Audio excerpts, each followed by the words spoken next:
This is Damon Fordham, adjunct professor of history at the Citadel in Charleston, South Carolina. And I want to tell you a story that I think you'll find kind of interesting. You see, oftentimes these days, a young person hears words that are unpleasant, and it causes them to become traumatized and collapsed. Well, I'm here to tell you that there's another way to handle that. Let me explain. You see, some time ago, I got this book called The History of the American Negro, the South Carolina edition. It was written back in 1918, over 100 years ago, in order to inspire people at a time when almost all hope seemed to be against them. And one of the stories in the book tells about this man by the name of Dr. John Wesley Sexton. And this is him right over here. He was born in Honea Path, South Carolina, around 1876. And as you can guess, his parents survived slavery. And he was a poor country boy working down on a farm in Honea Path. And he had a girlfriend who was going to Spelman College in Atlanta, Georgia. And then as now was one of the best colleges that black women could attend.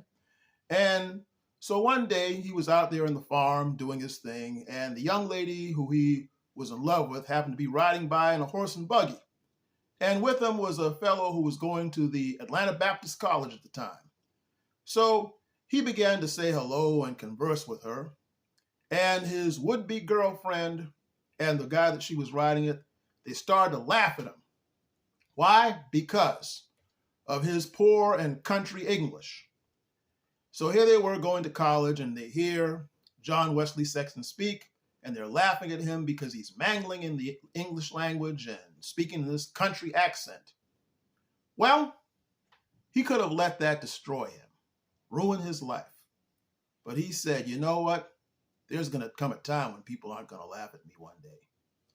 So, following this, he worked real hard and saved his money and went to what we now know as South Carolina State University, down in Orangeburg, South Carolina. And he found that he was pretty good at this. Then he went on to a place called Leonard College out of Shaw University up in Raleigh, North Carolina, where he studied medicine and became a full-fledged, legitimate MD.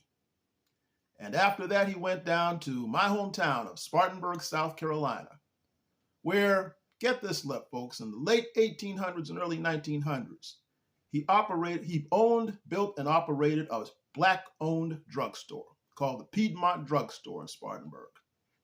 Not only that, he became the Sunday school superintendent as well as a deacon at Mount Moriah Baptist Church, which was and still is one of the largest churches for black people in that city.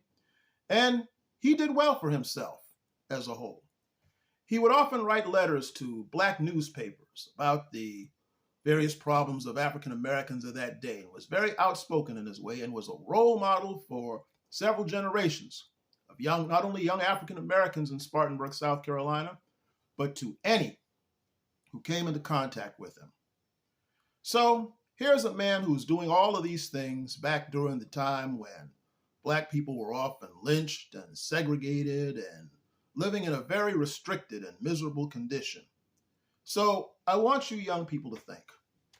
Nowadays, although people aren't supposed to do this, there comes a time when you're going to be insulted. People are going to say and do very evil things to you, and that's regardless of your race. But if a man like this can take those insults and get the best revenge that he possibly could by proving them wrong and making something of himself in a society when almost everything was against him, imagine what you can do right now if somebody hurts your feelings and you decide to take that and move forward. This is Damon Fordham.